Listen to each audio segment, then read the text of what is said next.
everyone. Thank you so much for joining me today. This is Hashtag No Limits. Hashtag No Limits is about people whose society has placed limits upon, but who are busting through those limits. Ophelia says in Hamlet, "We know what we are, but not what we will become." And I believe that to be very true, and that there is no better example of that than the caterpillar turning into the butterfly. The caterpillar, I just lost my breath for a second. The caterpillar literally dissolves into cells and then reforms into a butterfly. Obviously, that's not easy, but it's not finished. It then has to struggle and fight to get out of the cocoon in order for its wings to be strong enough to take it wherever it needs to go. None of that can be easy, but neither is busting through limits that society places upon us. And today, I'm happy to have Chet Galaska, and I hope I said your last name correctly. I didn't ask you that ahead of time. And he is a diabetes expert. And diabetes is one of those invisible disabilities that I have mentioned before on the show, meaning you don't see it. You don't necessarily see someone and say, oh, I can tell that person has diabetes. And so sometimes how we treat that person, what we think about that person's ability levels is very incorrect. And Chet has written an entire book to help us demystify, basically, diabetes. And so, Chet, welcome to the show. Thank you so much for being here. Well, thank you, Shelley. It's a pleasure to be here. Absolutely. I'm glad to have you. And I'm really excited to learn more and have you share more about diabetes, because I'll be honest, I have family members who have it. I've had students who've had it. And I think I kind of know, but I don't know all that there is to know about it. And I don't think I'm alone in that situation. So before we dive in, I just want to do a couple of business things here really quick. Make sure if you're joining us that you type it into the comment section that you're watching hashtag live. Tell us where you're joining from. And also, Chet has graciously decided that if you follow a few steps, we will put you in a drawing to get a copy, an electronic copy of his book. So make sure that you like this channel, is subscribed to the YouTube channel, you leave a comment, and then you share this episode. If you do those three things during now or within the 48 hours of this airing, you will be entered into the drawing to win a copy of his ebook. So I think that's all the business stuff. So Chet, tell us a little bit more about your journey and what brought you to writing this book. Sure. Let me explain, first of all, that I'm not a medical professional of any kind. I'm a business person. I'm retired, but I have had type 1 diabetes for over 40 years. I've done well with it. In fact, I've done well enough that the Joslin Diabetes Center at Harvard asked me to be part of a study of people who have done well with the disease so that they can figure out what may be going right or wrong with me and other people like me. So I've learned quite a bit about it, and I've done well with it over the years.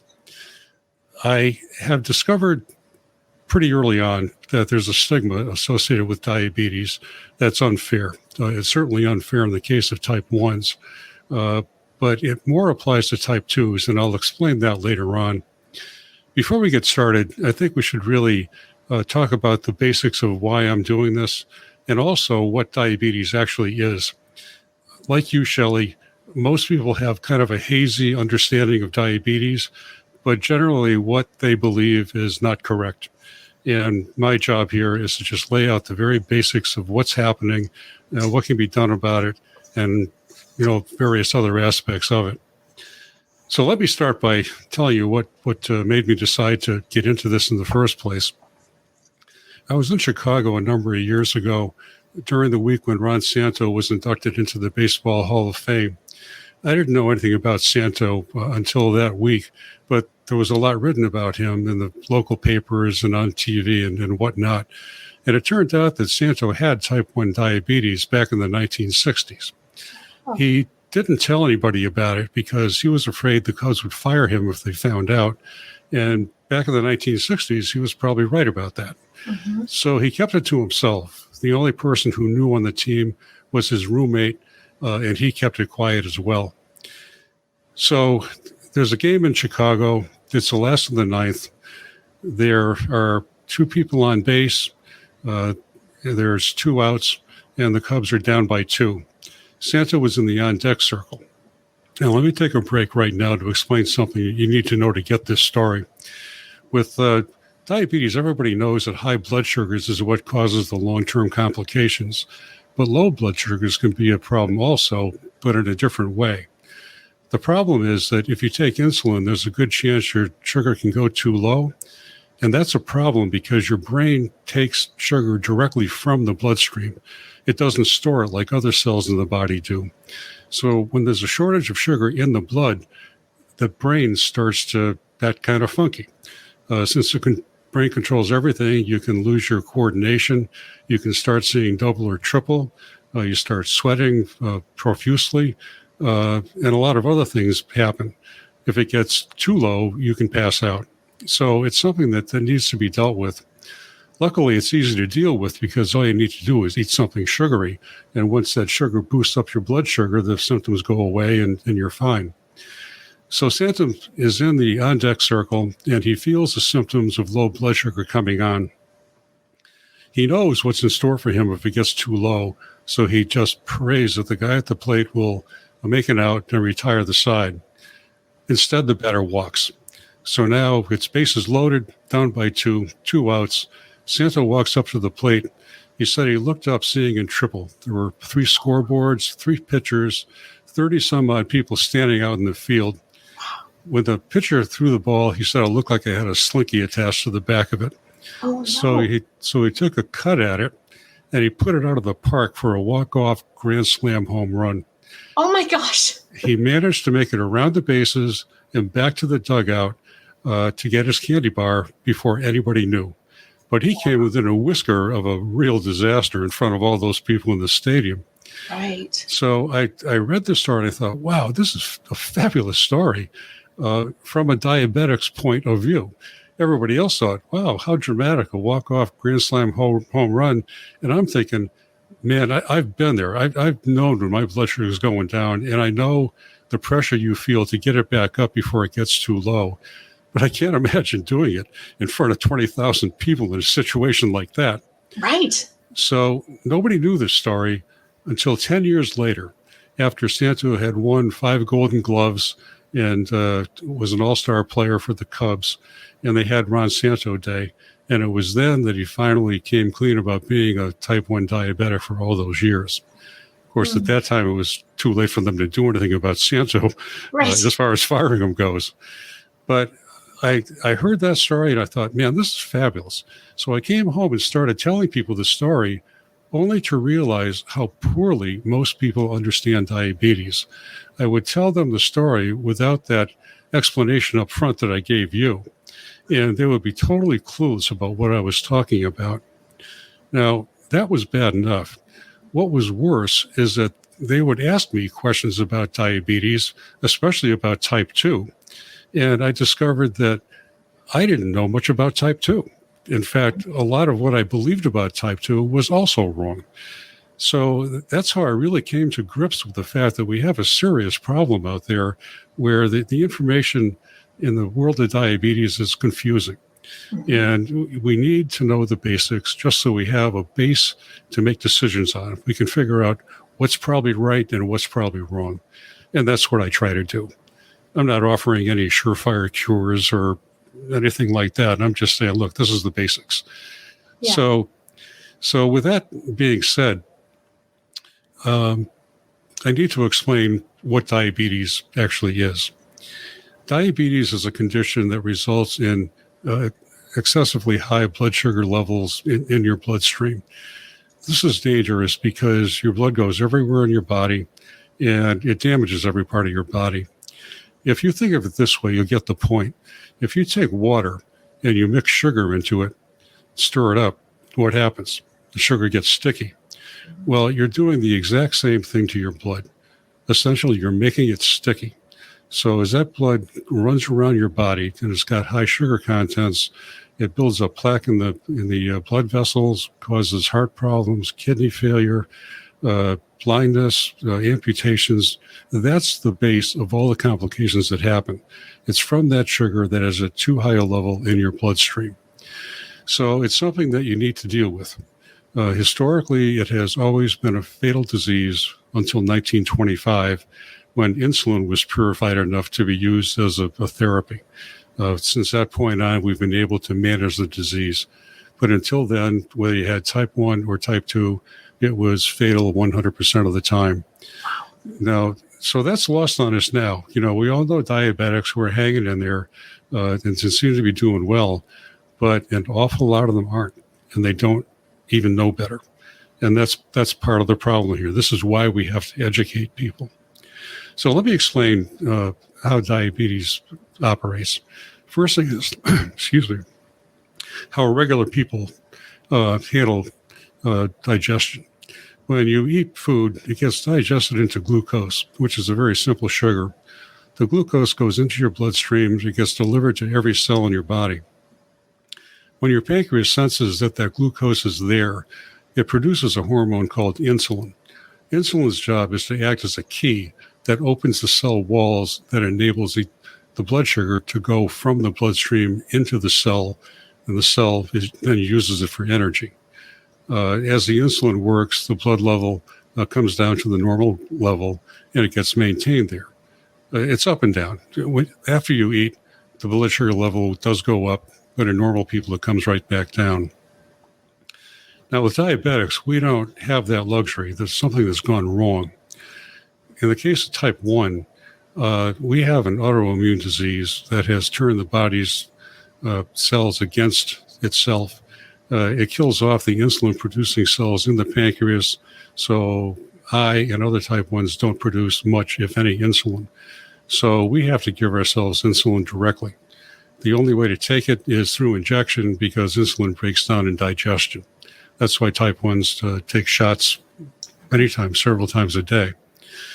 Type 2 is a little more complicated because it's a different disease that happens to cause high blood sugar. In that case, they have an underlying condition called insulin resistance. Now, we don't know why this happens, but the body becomes resistant to insulin, meaning that it takes more and more insulin to unlock those cell walls to let the glucose in the cells and out of the bloodstream.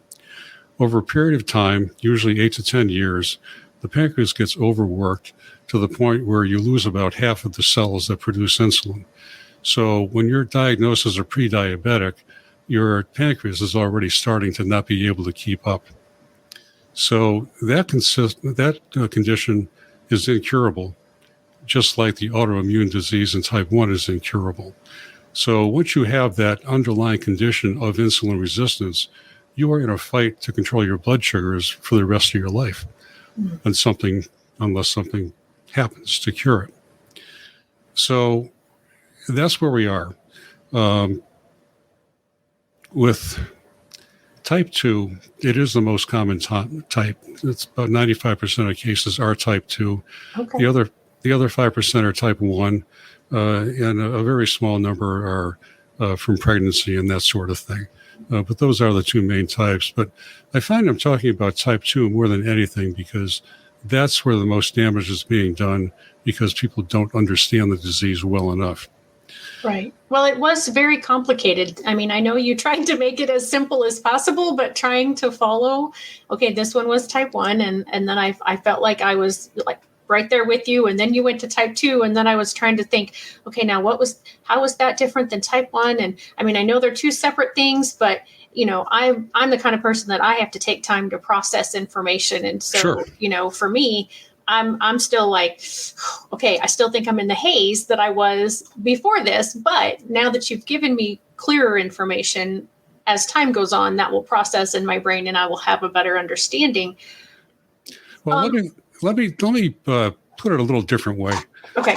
With type 2s, most people think that type 2s got their disease because they're overweight, sedentary, and they ate too much sugar, or something along those lines. Okay. The medical profession is guilty of this. They've been using this line for a long time. But if you don't have insulin resistance, you won't have type 2, no matter how much you weigh. Okay. So that's the critical part, insulin resistance. And that's something that most diabetics aren't even aware exists. But that is the underlying cause, and you We don't know why you got it. We know that there are at least 117 genes that are responsible for it. In fact, that was out of a study that was just completed at the University of Massachusetts. And that's at least 117. They think there were probably a lot more. So we know there's that connection, but we have known that for a long time. Okay. All you really have to do is look at the fact that it's more prevalent in certain ethnicities and racial groups. You can see that it runs in families. So we've known just by looking at those things that there's got to be a genetic key to it. In fact, it's so pronounced that they've identified the differences in the groups. They're like people who are of African descent are more likely to get it. Hispanics, Native Americans, Pacific Islanders. These are all groups that have a higher likelihood of getting type 2 diabetes. Now, that's nothing to do with personal behavior. That's right. Just a genetic fact. In my case, I've got type 1. People who are of Northern European descent are more likely to be type 1. Now, my heritage is Polish and German. So there you are. In my case, anyway, that holds true. Mm-hmm. But on the other hand, you don't have to be these groups to get diabetes, because they will hit practically anybody at any time. It just depends on your particular genetic makeup and whether you hit something that triggers it. And unfortunately, in either case, we don't know what the triggers might be. Right. And is there any kind of test or something that can be done specifically even in those categories that you mentioned that have a higher prevalence of type 2 to see if they have insulin resistance earlier in life? Well, that's a really good question, Shelley. The answer is that for type 1, there is no test at all. I mean, when it hits you immediately like a ton of bricks. Okay. It might take a couple of months for you to realize that you've got the problem, but it happens right away. Okay. Relatively right away. With type 2, it takes much longer. As far as the test for insulin resistance goes, there is one, but it's very expensive and it's used for clinical research. So it's nothing that is cheap enough to use as a regular tool. The way type 2 gets diagnosed is through high blood sugars. If you have high blood sugar, that indicates you've got insulin resistance. Okay. So luckily, you can catch that fairly early. When they diagnose prediabetes, that means that your blood sugar is higher than normal, but it's still not high enough to be classified as diabetes. And at that point, you should follow the things that I'll be talking about later on as to how to control those blood sugars, even in the first place. And this is critical, and it's something that doesn't get conveyed very often. I've had people tell me that their doctor diagnosed them and told them, well, we'll keep an eye on it, with no further advice. A guy just recently told me that he got diagnosed and his doctor told him to stop eating bread. Well, that's part of controlling carbohydrate, but it's a lot more complicated than stopping eating bread. Mm-hmm. So people don't get this basic information they should get. The goal here, once you know you have prediabetes, is to preserve your pancreas's ability to make insulin for as long as you can. The way you can do that is by reducing the amount of sugar you put in your bloodstream, which means reducing the amount of carbohydrate that you eat. It's not just sugar per se, it's carbohydrate, because carbohydrate, believe it or not, digests into the same amount of sugar. Mm-hmm. 1 gram of bread will digest into 1 gram of sugar. So it's the same thing. But people have to be aware that that's what they need to do. The more they can cut down those carbohydrates, the less demand is put on your pancreas to produce more insulin, and therefore the longer that capacity will last. And the longer it lasts, the easier it's going to be to control your blood sugars, because at least part of it is going to be on automatic pilot. Meaning, just like a normal person, your regular capacity to make insulin is still going to be there. As long as you help it along, it can last for a good long time. In fact, there aren't many, but there are some people who have enough willpower to control their blood sugars just through diet and exercise, and they do it rigidly enough that they never need any medication at all. They manage to preserve that capacity, right through their entire life. So that's something, I'm certainly not tough enough to do that, and most other people aren't either. But that's the point I'm making. Right. The more you can preserve it, the better off you'll be. Right. Now, most of my life, I've been a teacher, an educator in some way. So I've worked with children. And so what is the prevalence of either type 1 or type 2 in children? Well, it used to be that the two types were called adult onset, which would be type 1 because, type 2 because people generally got it when they're later in life. And type 1 was juvenile diabetes because a lot of younger people got it. But they've kind of morphed in the sense that a lot of people who get type 1 get it later in life. They don't get it as children. I got it when I was 29 years old, so I was well past that stage. Sure. And a lot of other people get type 1 later in life, too. With type 2, now we find that a lot of kids are getting type 2. And nobody really knows why that happens. I've got my own theories about it that I hate to share because I'm not an expert and I can't back any of it up with science. So I shy away from things that I can't actually back up. But the fact is that more kids are getting type 2 now than ever before. Okay. Yeah, I mean, just talking about sugar intake kind of lends theories in my head, as I'm sure if people sat and thought about it for a second, just what is mostly in the American diet and mostly in a kid's American diet. Well, let's look back to what I explained about insulin resistance. Right. Once you have insulin resistance, if you eat a lot of carbohydrate, you're going to put that stress on your pancreas. It's going to kill off more cells, and your blood sugar is going to rise to diabetic levels much faster. And the high carb diet that we have here in the United States, plus the volume of food that we eat in the United States, has to make the problem worse. There's a distinction between insulin resistance and a diabetes diagnosis. A diabetes diagnosis happens when your blood sugar gets over a certain level. So if your blood sugar is under 126 milligrams per deciliter, that's the trigger for a diabetes diagnosis. It doesn't mean it's a different disease. The disease hasn't changed. It's still, at its heart, insulin resistance. And this is part of the confusion that's out there, Shelley. You hear sometimes that people will say, well, I know you can cure diabetes, and people will say that they have a cure for diabetes. But when you read the fine print, all they're doing is saying, control your diet and exercise. These are the tried and true ways to get your blood sugar down. And they say that, well, if you've got your blood sugar down below 126, then boom, you're cured. Well, okay, technically you may not have a high enough blood sugar for diabetes, but you've still got insulin resistance. And if you go back to eating donuts, and everything else, you're going to be uncured in a heartbeat. So it's a definition of cured that it's a twisted definition that misleads too many people.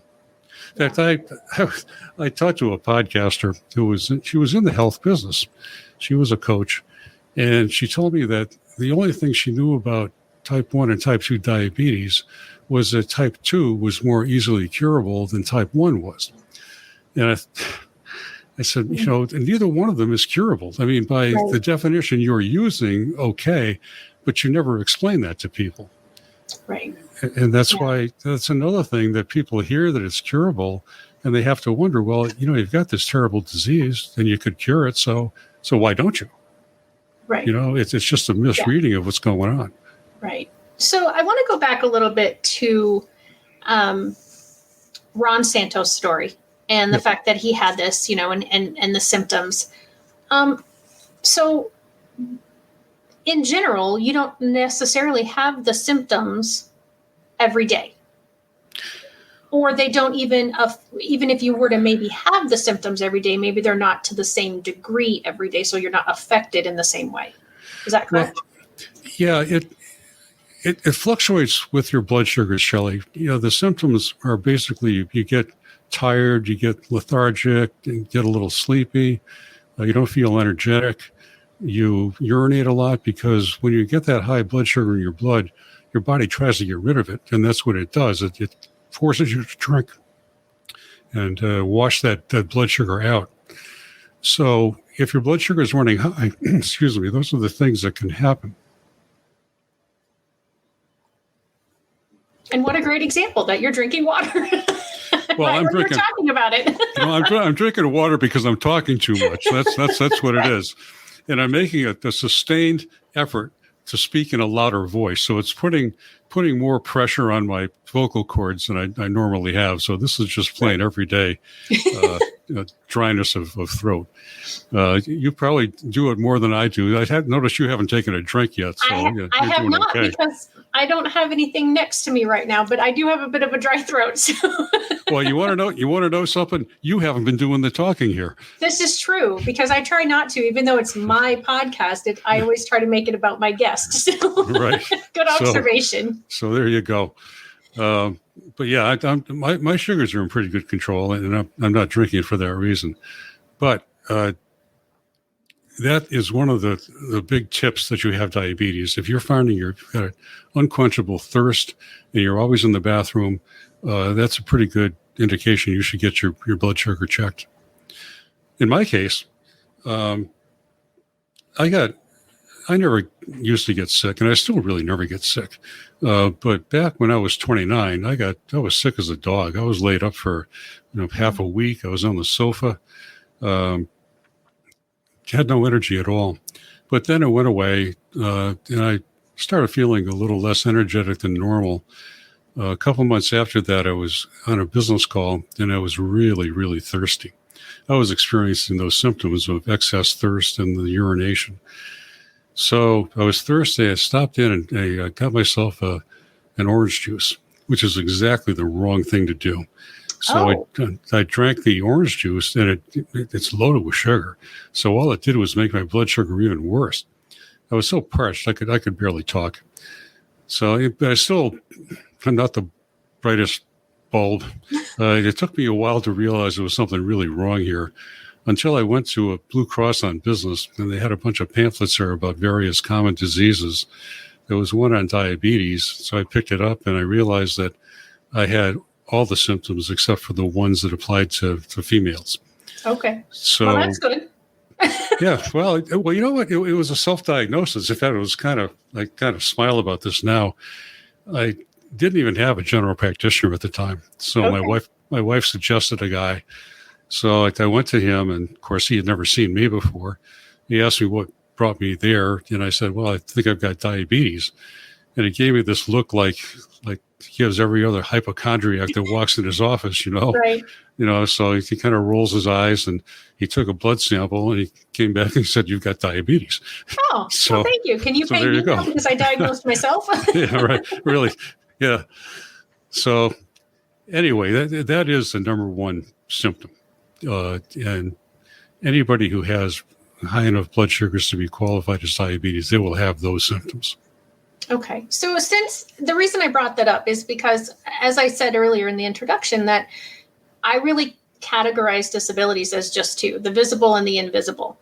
And I've heard a lot, I'm a special education consultant, and I've heard from families all across the country that, if their child has diabetes or juvenile arthritis or something that doesn't affect them every day, that on the days when it does, or on the days when it does to a certain degree, the child isn't believed that, oh no, if you were fine yesterday, or you were fine 10 minutes ago, or, you're just acting tired because you don't want to do this or that or the other thing. So 2 questions from that. Well, actually 3.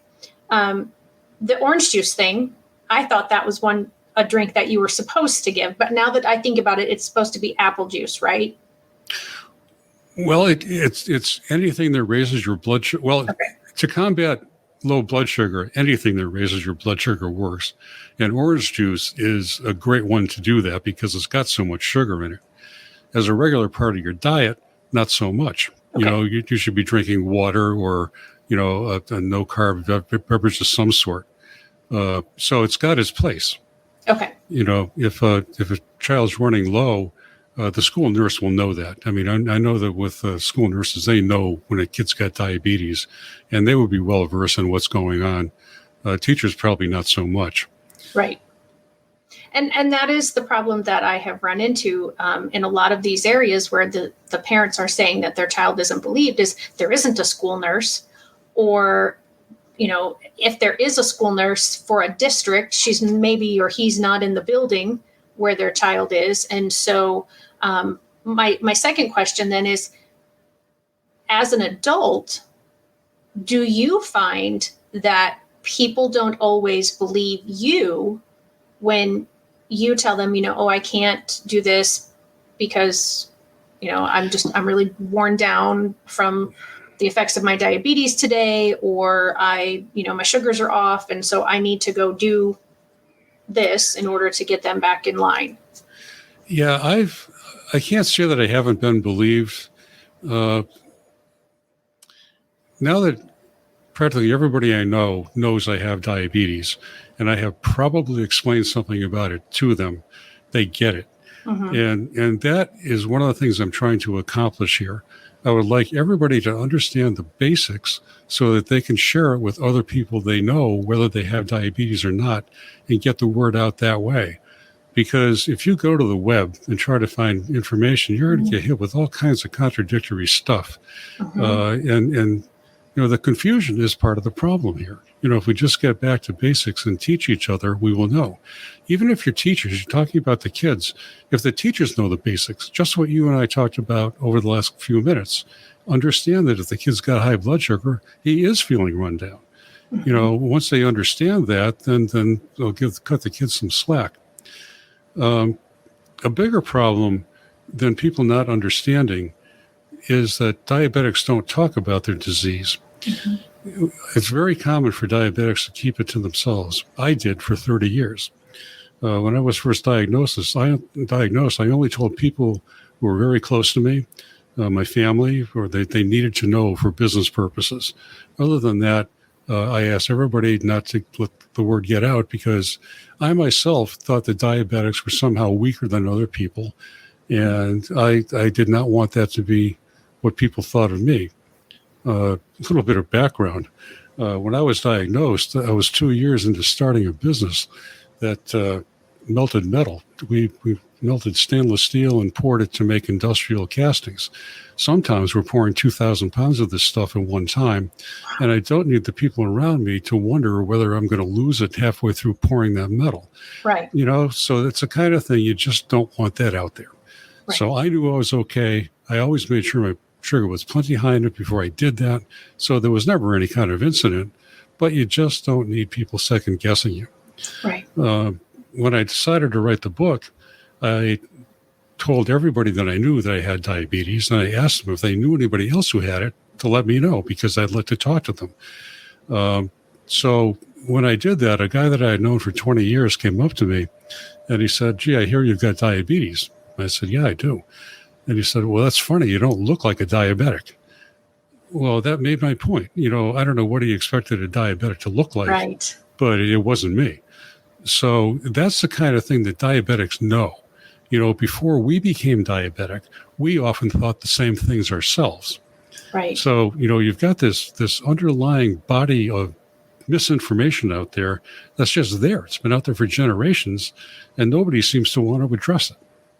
Right. And that is something that I find for a lot of the invisible disabilities is, oh, well, you don't look like someone who has autism, or you don't behave like someone who has ADHD, or, well, what does that look like? What do you expect to see when you think of somebody who has diabetes or autism or dyslexia or ADHD or any of the other invisible disabilities? And I've even come to a point where I think sometimes it's really the real and the fake disabilities, because we say, oh yeah, I believe in ADHD, I believe in diabetes, I believe in autism, but then how we react or how we act with somebody who has one of those diagnoses, eligibilities for special education is very different. It is more like, we don't believe you. Yeah, either we don't believe you or we just don't believe that this is a serious thing, Right. or that if you have it, you can manage it. If I had it, I would manage it, Right. because people don't know how hard these things are. What we need to do is turn this around so that with all these diseases, the people who are fighting to deal with them deserve respect. Hmm. And, we do deserve it. Sometimes, with type 1 especially, I think about my blood sugar every day, all day. I think about it right now. As we're doing this broadcast, I'm thinking, is my blood sugar going to go too low while I'm doing this? Right. Well, it's not, because I know about how much sugar I'm going to burn doing this, which, by the way, uh, just doing heavy thinking and talking like this burns carbohydrates. Your brain burns carbohydrates tremendously Oh, just through thinking. I found that when I write, and a lot of times when I was sitting there really intensely writing for a couple of hours, I find my blood sugars drop considerably, and that's the reason why. So, you've got all these things that are going on, Shelley, that, you don't think they're affecting your blood sugar, but they are. The brain is one. Certain medications can do it. If you take a lot of cold remedies, they'll raise your blood sugar. I mean, there's all kinds of stuff out there. right. Another factor, too, is physical activity. That's something else that is lost on people. Uh, I know many people don't like to exercise because when they think of exercise, they think of going to the gym or running a marathon or something like that. But the fact is that for diabetics, the best kind of exercise is moderate exercise. So if you go for a walk, or even if you just are doing vacuuming or climbing stairs or taking care of the kids, in the context of diabetes, exercise is anything that makes your skeleton move. So Okay. when you think about that, it's anything aside from being a couch potato. As Right. long as you're moving, you're helping to control your blood sugar. And let me explain quickly the reason for that. When you have muscle, your muscle absorbs glucose right from the bloodstream. And if you have more muscle, it absorbs more glucose. When it does that, it either burns it right away or it saves it for later on. So the more active you are, the more activity your muscle will have in taking that sugar out of your bloodstream. So it's really a key thing that diabetics need to do. And it's not anywhere nearly as hard as people think it is. Right. Yeah, it doesn't sound very difficult. I mean, just kind of sounds like, just moving around at all. I mean, you said it, just don't be a couch potato. Yeah. Um, yeah. I mean, and when you have kids and when you have pets, dogs, You're, especially cats, you don't walk, but dogs, you walk. So, yeah. Well, that's exactly the thing. And here again, this is the second big factor that I like to get across to people. The two major ways that you control blood sugar are through reducing the number of carbohydrates you eat and being physically active, moderately physically active. If you do those things, you will find your blood sugars are in much better control. In fact, you see all these advertisements on TV. You've got all these happy diabetics dancing in the street and singing and smiling, and it almost makes you wish you were a diabetic too, because they're all such happy people. right. I mean, I want to do that. But whatever the medication is, if you look at every package insert for all of those type 2 medications, and there are over 50 of them, and I've looked at every one of the inserts, they're all online. Every single one of them has a disclaimer that it works in conjunction with diet and exercise. Okay. And yet those ads give the impression that if you take this pill, Mm-hmm. you're going to be okay. And Yeah. it's just not true.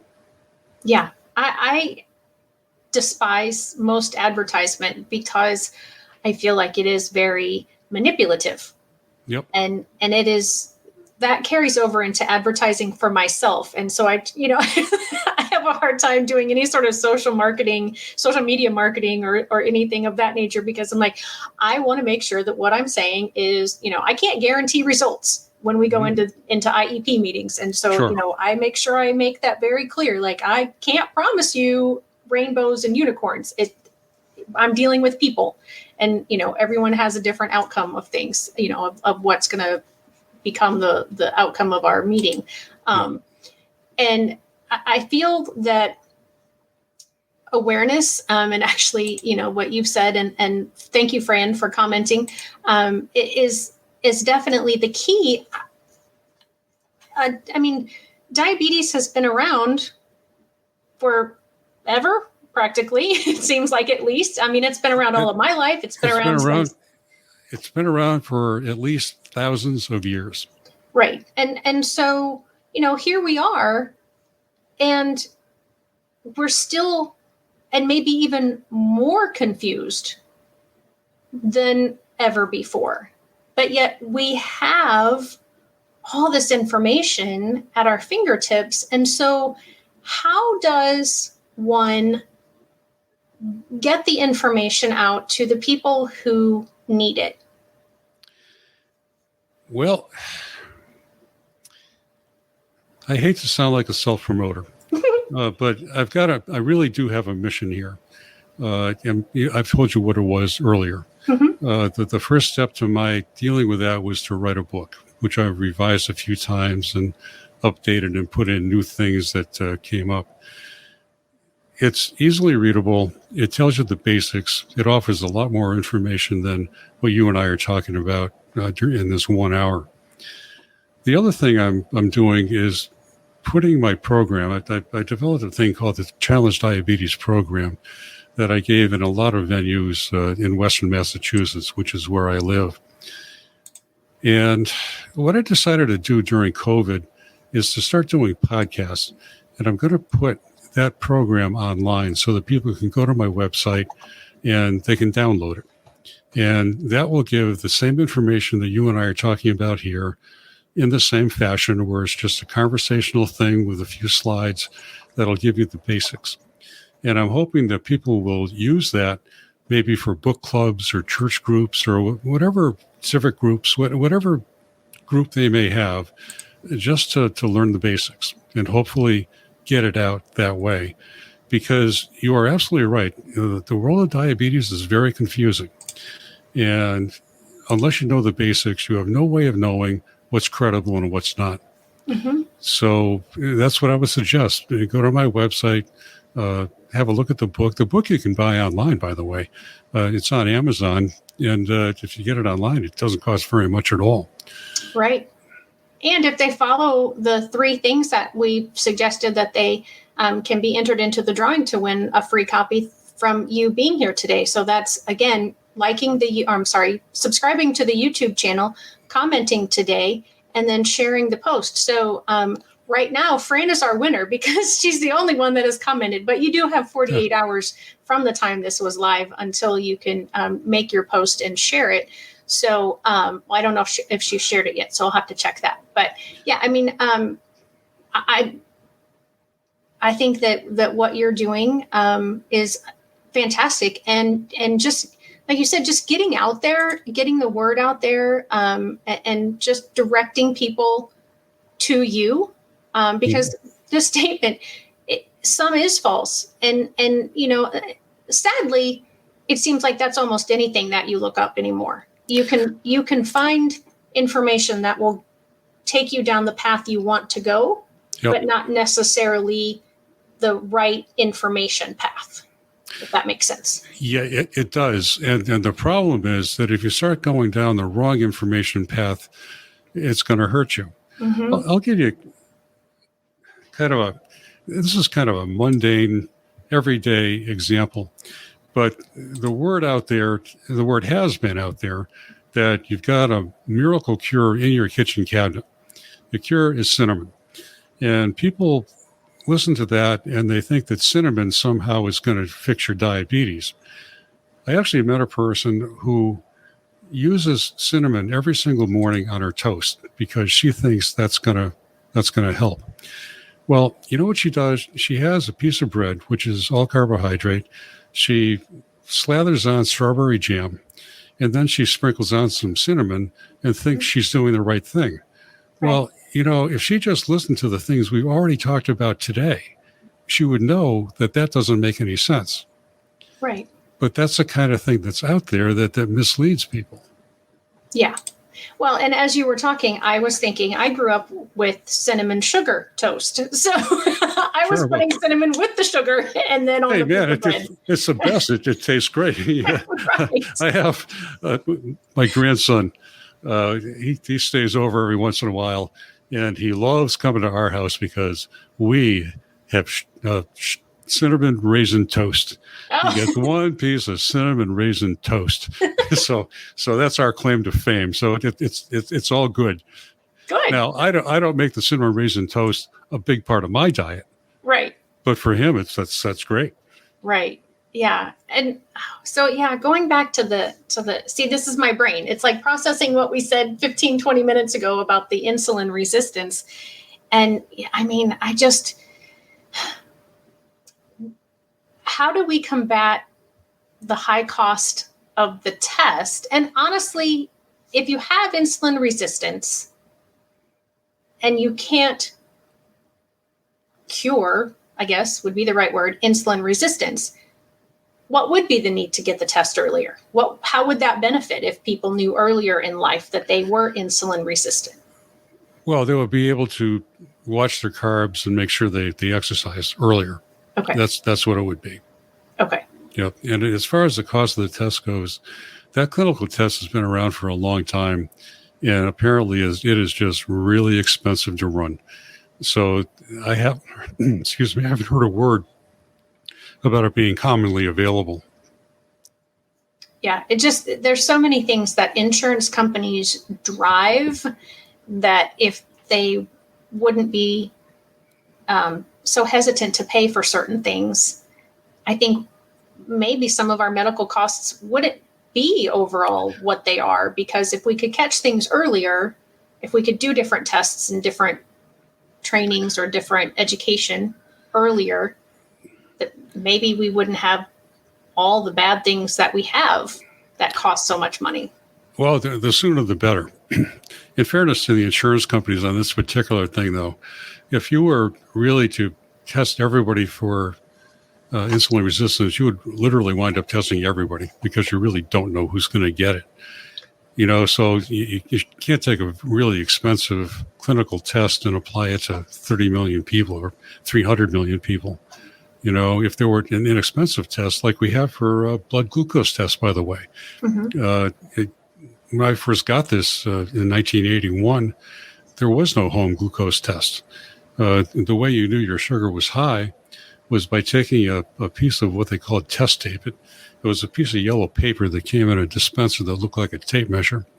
You would rip off a little bit of it and dip it in a urine sample.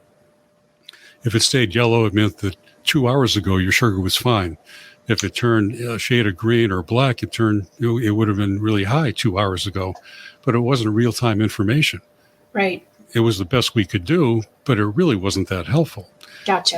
Today, if you do a finger stick and you have the mechanism at home, they're cheap. For less than $20, you can get yourself set up to do this. Right. You take a drop of blood, put it in this machine, and a few seconds later, you know exactly what your blood sugar is right now. Right. I mean, that's a tremendous help. I mean, that was a game changer for every diabetic back when that happened. Right. And the same thing may happen if there's ever a cost-effective insulin resistance test.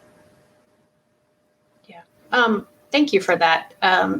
Because sometimes I do get into a little more of the gloomy things, and I do have to remember how far we have come, which is the whole idea of the show. Is it used to be one way, and now, because of limits that have been busted through in science and technology and innovation and whatever, we are able to do things differently and better than what we were in the past. The technology is amazing. So much of the problem with diabetes it's not technology or medical science or anything like that. It's just plain basic knowledge. Right. That's all it is.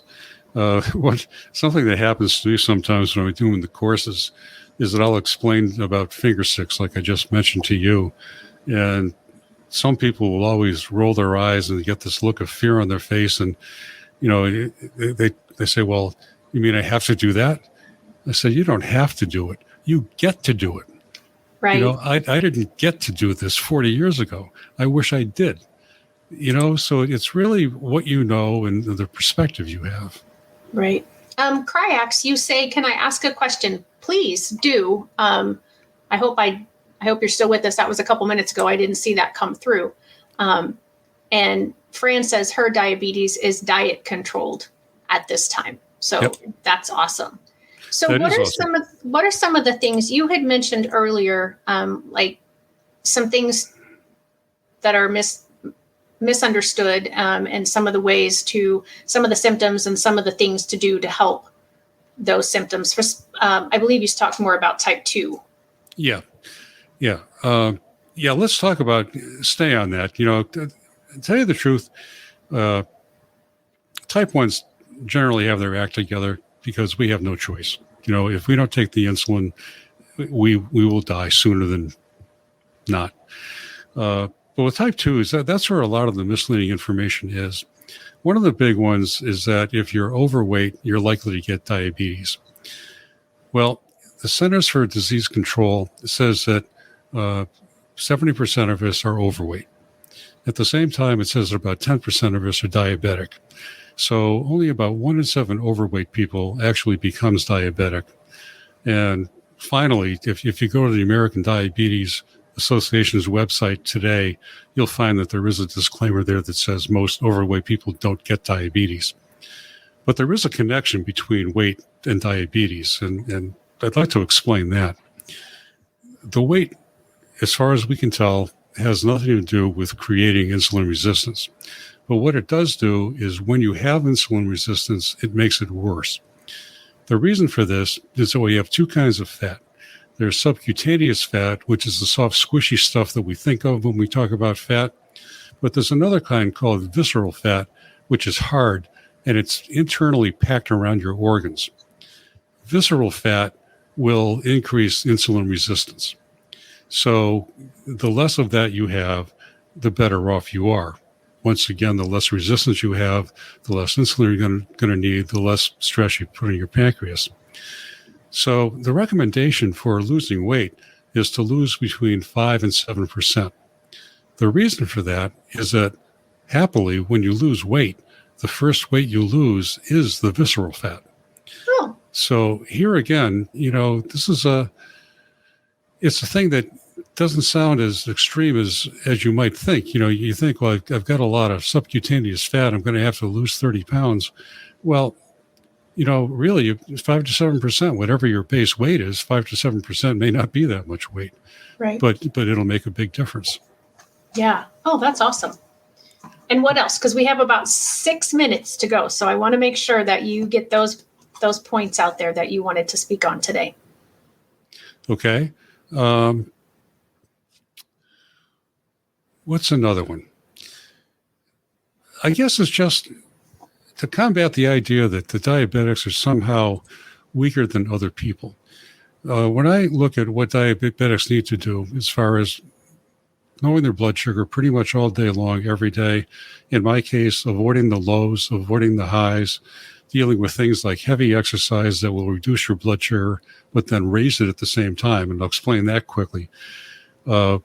Your liver is another thing that throws a monkey wrench into things, because your liver both produces sugar and it stores it, and it releases it when it thinks you need it. Basically, it's when the fight or flight reflex kicks in. Mm-hmm. If you're going to have to run away, you're going to need a jolt of adrenaline. And you're going to need the sugar to burn. So it throws that sugar into your bloodstream.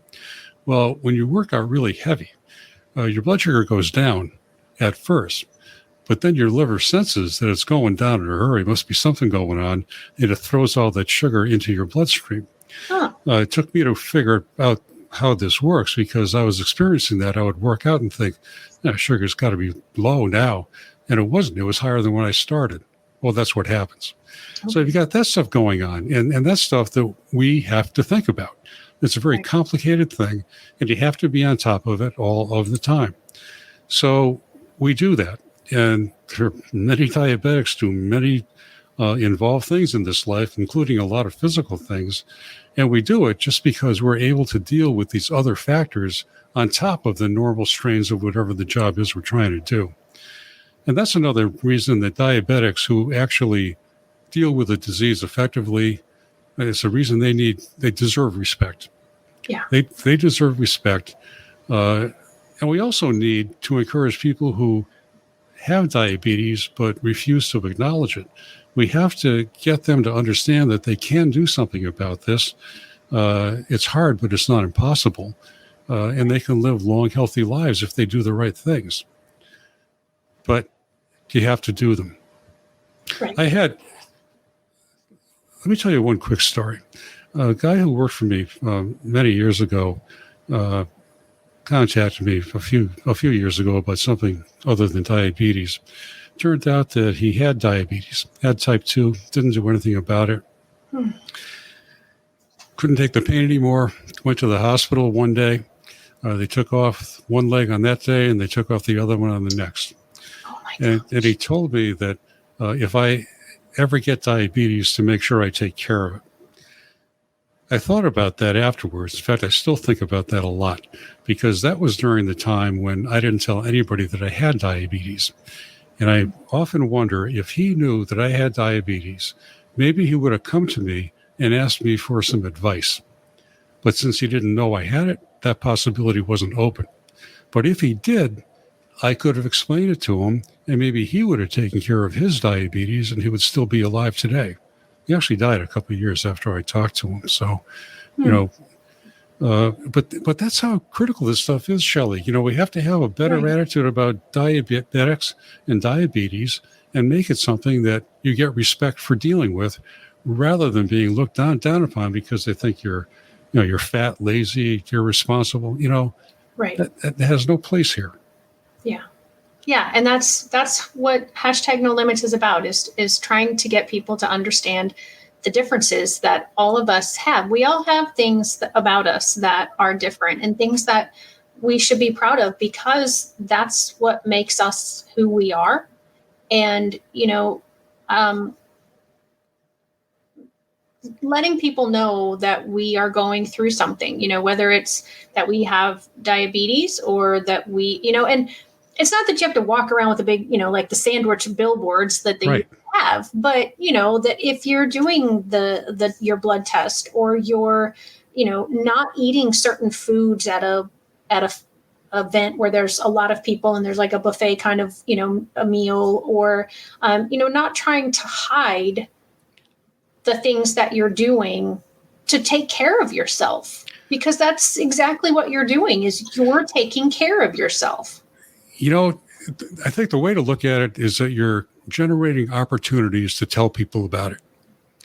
How much time do we have left? About a minute. Real quick. I'm at a dinner. I'm ordering the Polish platter. It's got stuff with carbs, stuff that doesn't have carbs. Guy sitting next to me says, "You're going to eat all that?" I explained what I was going to eat and why, and how I analyzed the carb content of each one of these foods. Following day, he asked me how my blood sugar was, and I said, "It's perfect." I hit her right on the nose. So that was an opportunity to explain exactly what I'm dealing with. So that's the kind of thing we ought to be looking for. Yeah.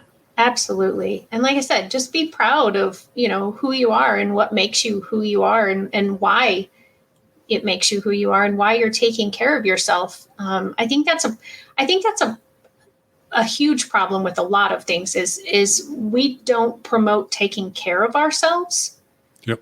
And if we promoted that more, then I think maybe a lot of things, anxiety, mental health, diabetics. I mean, there's so many things that people keep hidden because, we can't let anybody know, because that's taboo, and we don't talk about those things, and we don't talk about how we take care of ourselves to combat those things, or manage those things, or deal, whatever the word is to use in that statement there. So, Chet, thank you so much for all of this information, and thank you for continuing to get the word out about diabetes and what it is, and how it works really, And thank you for being on hashtag No Limits and being my guest today. I've learned a lot, and I will be processing this for several days. Cool. Well, thank you very much for having me, Shelley. This helps the cause. Absolutely. Thanks everyone who joined. Thanks CRYAX and Fran, and we will see you next time.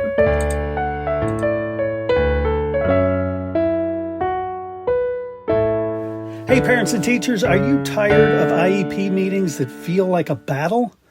Let's put an end to the tension and create a collaborative, calm, and respectful environment together. Shelley Keno, your go-to IEP consultant, can transform your meetings into positive and productive experiences. With Shelley Keno, your child is her top priority, your voice is heard, and you become confident. Shelley Keno is making the world better for all, one IEP at a time. Visit www.shelleykeno.com for more information and set up your free 20-minute consultation today. That's shelleykeno.com, SHELLEYKENOW.